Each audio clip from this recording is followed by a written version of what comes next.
SSC foundation with Monika में आपका स्वागत है। चलिए आज भारत के प्राचीन इतिहास की एक बहुत ही दिलचस्प यात्रा पर निकलते हैं। हम सब ने स्कूल में इतिहास पढ़ा है ना? पर अक्सर वो सिर्फ तारीखों और राजाओं के नामों में सिमट कर रह जाता है। आज हम उसे एक कहानी की तरह समझेंगे, एक ऐसी कहानी जो हजारों साल पुरानी है, जो बताती है कि हम कौन हैं, हमारी संस्कृति की जड़ें कितनी गहरी हैं। तो चलिए समय में पीछे चलते हैं और इस शानदार कहानी को शुरू से जानते हैं।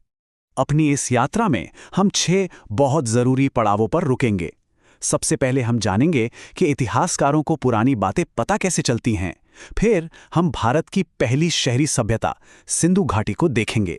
उसके बाद वैदिक काल, महाजनपदों का उदय, भारत को एक करने वाले मौर्य साम्राज्य और आखिर में गुप्त काल, जिसे भारत का स्वर्ण युग भी कहते हैं, को समझेंगे। तो अपनी यात्रा का पहला कदम, सबसे पहला सवाल तो यही उठता है कि हमें हजारों साल पहले की बातें आखिर पता कैसे चलती हैं। ये इतिहास की किताबें लिखी कैसे जाती हैं? चलिए इसी गुत्थी को सुलझाते हैं। देखिए, इतिहासकार समय को समझने के लिए इसे मोटे तौर पर 3 हिस्सों में बांटते हैं। पहला है प्रागैतिहासिक काल, मतलब वो जमाना जब इंसान ने लिखना सीखा ही नहीं था, तो उसका कोई लिखा हुआ रिकॉर्ड हमारे पास नहीं है। फिर आता है आद्य ऐतिहासिक काल। ये बड़ा दिलचस्प है। इस दौर में लिखावट तो थी, लेकिन हम आज तक उसे समझ नहीं पाए हैं, पढ़ नहीं पाए। और आखिर में आता है ऐतिहासिक काल, जब से हमें ऐसे लिखित सबूत मिलने लगते हैं जिन्हें पढ़ा और समझा जा सकता है। अब इन सभी कालों की जानकारी हमें मिलती कहाँ से है? इसके 2 मेन सोर्स हैं। एक तो है पुरातात्विक स्रोत, यानी जमीन की खुदाई से मिली चीजें, जैसे पुराने स्मारक, पत्थर पर लिखे लेख जिन्हें शिलालेख कहते हैं, और पुराने सिक्के। पता है, सिक्कों की पढ़ाई को न्यूमिस्मेटिक्स कहते हैं, और ये एग्जाम पॉइंट ऑफ व्यू से काफी इंपॉर्टेंट है। दूसरे सोर्स हैं साहित्यिक स्रोत, जैसे हमारे वेद या फिर उस जमाने में भारत आए विदेशी यात्रियों द्वारा लिखी गई किताबें। बस इन्हीं सब टुकड़ों को जोड़कर इतिहास की एक पूरी तस्वीर तैयार होती है।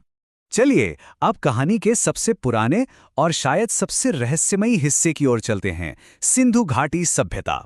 इसे हड़प्पा सभ्यता भी कहा जाता है, और ये भारत की पहली वेल प्लान्ड शहरी सभ्यता थी। जरा सोचकर देखिए, ये सभ्यता 2500 ईसा पूर्व से 1750 ईसा पूर्व के बीच अपने चरम पर थी। मतलब आज से लगभग 4500 साल पहले, जब दुनिया के कई हिस्सों में लोग ठीक से बसना सीख रहे थे, तब हमारे यहाँ सुनियोजित शहर बसाए जा चुके थे। याद है, हमने आद्य ऐतिहासिक काल की बात की थी। सिंधु घाटी सभ्यता इसका सबसे अच्छा उदाहरण है। यहाँ से हमें एक लिपि मिली है, जिसमें बहुत सारे चित्र और चिन्ह बने हैं, पर आज तक कोई भी इसे पूरी तरह से पढ़ नहीं पाया है। ये इतिहास की एक बहुत बड़ी अनसुलझी पहेली है। इस सभ्यता की असली पहचान इसके शहर है। जैसे हड़प्पा, जो रावी नदी के तट पर था, वहां बड़े बड़े गोदाम मिले हैं। मोहनजोदड़ो, जहां से मशहूर विशाल स्नानागार और कांसे की बनी नाचती हुई लड़की की मूर्ति मिली है। कालीबंगा से हमें जुते हुए खेत का सबूत मिला है। और लोथल तो एक पूरा बंदरगाह था। सोचिए, एक डॉकयार्ड। ये सभी खोजें और ये शहर आपके एग्जाम के लिए बहुत बहुत जरूरी है। तो सिंधु घाटी के शानदार शहरों के बाद भारत की कहानी एक नया मोड़ लेती है। अब हम एक ऐसी संस्कृति की बात करेंगे जो ग्रामीण थी और जिसका पूरा ज्ञान हमें पवित्र ग्रंथों से मिलता है। हम बात कर रहे हैं वैदिक काल की। इस काल को वैदिक इसलिए कहते हैं क्योंकि इसकी सारी जानकारी हमें वेदों से मिलती है। और वेद शब्द का मतलब ही होता है ज्ञान। हमारे 4 वेद हैं, ऋग्वेद, सामवेद, यजुर्वेद और अथर्ववेद। इनमें ऋग्वेद सबसे पुराना है। इस समय के लोगों का जीवन सीधा साधा था, जो मुख्य रूप से खेती और पशुपालन पर निर्भर था। ऋग्वेद में ही हमें एक बहुत प्रसिद्ध युद्ध, दाशराग्य युद्ध, यानी 10 राजाओं के युद्ध का जिक्र भी मिलता है।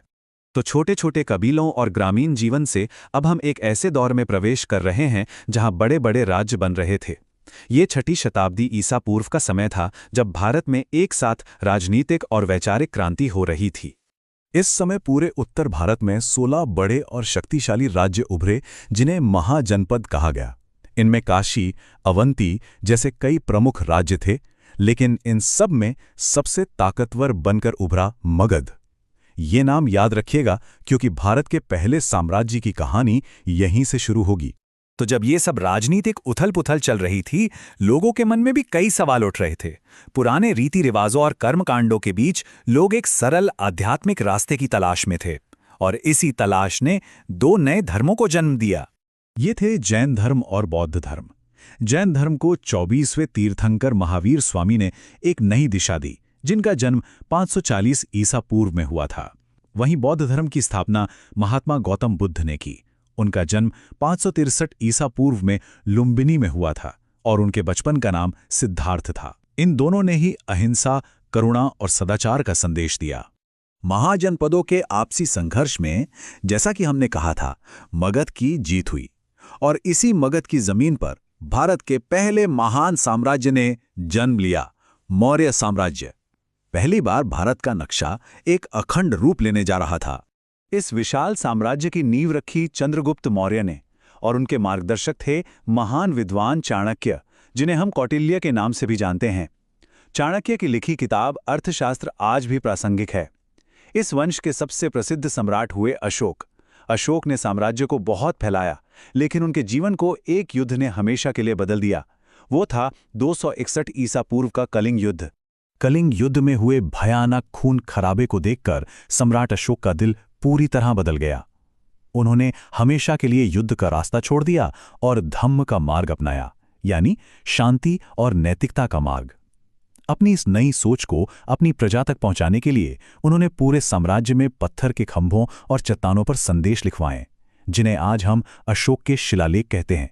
मौर्य साम्राज्य के बाद भारत में फिर से छोटे छोटे राज्य उभरे, लेकिन कुछ सदियों बाद एक और महान वंश का उदय हुआ, जिसने भारत को कला, विज्ञान और संस्कृति में उस ऊंचाई पर पहुंचाया जैसा पहले कभी नहीं हुआ था। ये था गुप्त काल। जी हाँ, गुप्त काल को अक्सर प्राचीन भारत का गोल्डन एज यानी स्वर्ण युग कहा जाता है। लेकिन सवाल यह है कि आखिर क्यों? ऐसा क्या खास हुआ इस दौर में? चलिए पता लगाते हैं। इस काल में भारत ने हर क्षेत्र में तरक्की की। साहित्य में महाकवि कालिदास अभिज्ञान शाकुंतलम जैसी रचनाएं कर रहे थे, तो वहीं विज्ञान में आर्यभट्ट जैसे महान गणितज्ञ दुनिया को शून्य और दशमलव का सिद्धांत दे रहे थे। समुद्रगुप्त जैसे सम्राट साम्राज्य को नई ऊंचाई पर ले जा रहे थे। और हाँ, भारत में पत्थरों को तराशकर भव्य मंदिर बनाने की कला की शुरुआत भी इसी दौर में हुई। तो चलिए एक बार जल्दी से सब कुछ रिवाइज कर लेते हैं। सिंधु घाटी सभ्यता, भारत की पहली नगरीय सभ्यता। वैदिक काल, वेदों और ज्ञान का युग।